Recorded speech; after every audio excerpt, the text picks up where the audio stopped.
Question पूछा UPSC के GS में, रिकॉम्बिनेंट डीएनए टेक्नोलॉजी ब्रैकेट में जेनेटिक इंजीनियरिंग, ठीक है, allows genes to be transferred.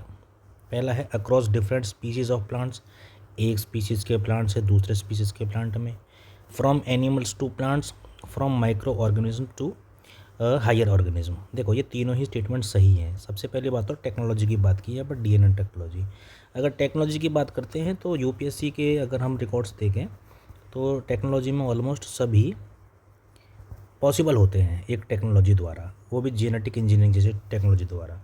अभी सिर्फ ट्रिक्स के भरोसे नहीं बैठना, मैं आपको एग्जाम्पल से बताता हूँ। सबसे पहला है across different species of a plants.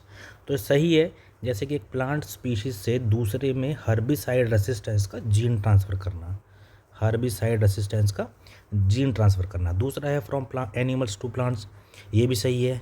ये आमतौर पर किया जाता है जैसे कि प्लांट्स में पेस्ट रेसिस्टेंस के लिए बैक्टीरिया या एनिमल से जीन ट्रांसफ़र करना। एग्जाम्पल में बीटी कॉटन बनाने के लिए बैक्टीरियल जीन का यूज़ किया गया था, ठीक है। और तीसरा क्या है, from microorganism to higher organism, ये भी सही है। ये एक बहुत कॉमन एप्लीकेशन है जिसमें कि ह्यूमन जीन को, जो कि एक हायर ऑर्गेनिज्म की जीन है, बैक्टीरियम जो कि एक लोअर ऑर्गेनिज्म की या माइक्रो ऑर्गेनिज्म की जीन है, में डालना, ताकि इंसुलिन जैसे प्रोडक्ट को मास प्रोड्यूस किया जा सके।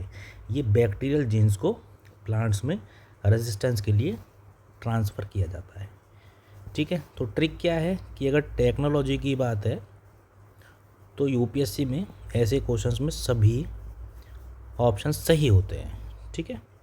और मैंने आपको एग्जाम्पल के थ्रू भी बता दिया, ठीक है।